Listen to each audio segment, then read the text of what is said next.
Assalamualaikum warahmatullahi wabarakatuh. Bagaimana kabar kalian hari ini? Semoga semuanya dalam keadaan sehat ya.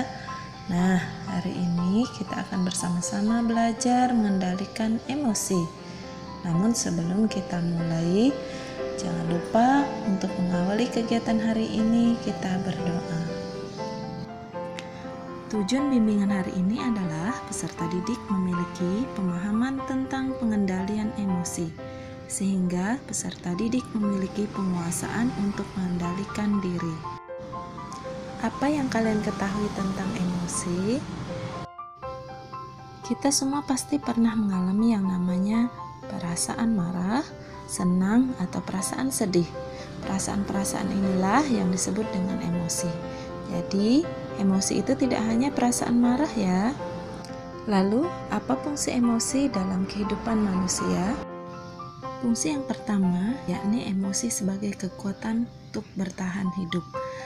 Dalam hal ini, emosi dapat memberikan kekuatan manusia untuk mempertahankan dirinya dari gangguan atau rintangan di hidupnya.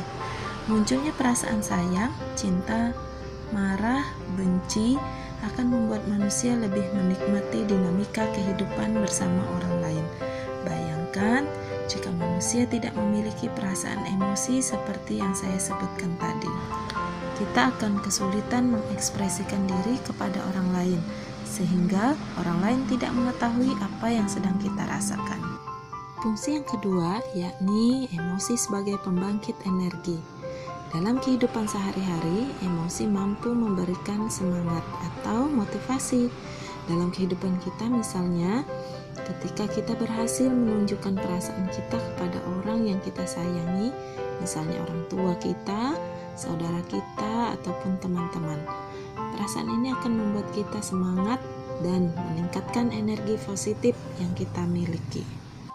Fungsi yang ketiga, emosi sebagai pembawa pesan. Biasanya, emosi mampu memberitahu bagaimana kondisi orang-orang yang berada di sekitar kita, terutama untuk orang-orang yang kita sayangi, sehingga kita mampu melakukan apapun sesuai dengan perasaan yang dirasakan saat itu, baik dalam kondisi bahagia dengan ikut bahagia, ataupun kondisi sedih dengan ikut berempati. Apakah kalian sudah pernah melihat kondisi emosi teman-teman di sekitar kalian? Apa yang sudah kalian lakukan untuk merespon emosi tersebut? Ada dua aspek yang mempengaruhi munculnya emosi. Yang pertama adalah faktor dari dalam diri, yaitu terdiri dari kondisi fisik, temperamen, sistem saraf, dan struktur otak manusia yang berbeda-beda. Juga mempengaruhi bagaimana emosi itu muncul. Yang kedua adalah faktor dari luar diri. Pola asuh, kebudayaan, aturan dari keluarga tentang kapan, di mana, dan bagaimana emosi harus diungkapkan sangat mempengaruhi emosi seseorang terbentuk. Ada 6 macam emosi.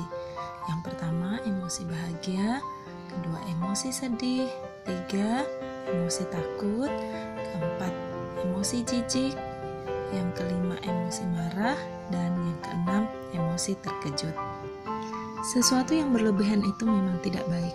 Oleh karena itu, kita harus memiliki cara untuk mengendalikan emosi pada diri kita.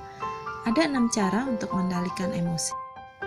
Yang pertama, yakinkan diri sendiri bahwa kita berpegang penuh untuk mengontrol emosi diri kita sendiri. Jangan kebalik ya, jangan emosi yang mengontrol diri kita.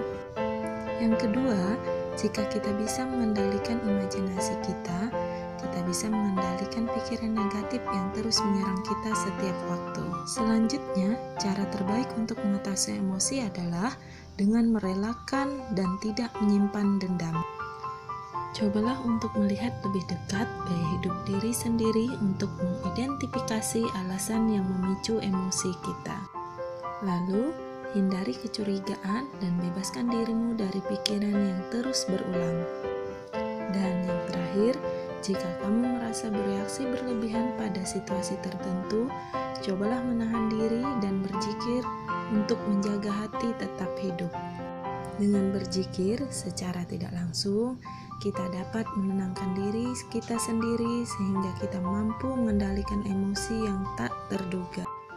Demikian pertemuan kita hari ini. Semoga kita semua mendapatkan manfaat dari materi layanan pada sesi kali ini.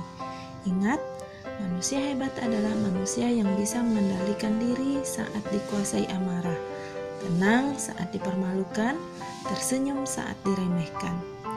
Kita semua memiliki kesempatan untuk menjadi lebih baik dari versi kita sebelumnya. Saya akhiri. Wassalamualaikum warahmatullahi wabarakatuh. Bye.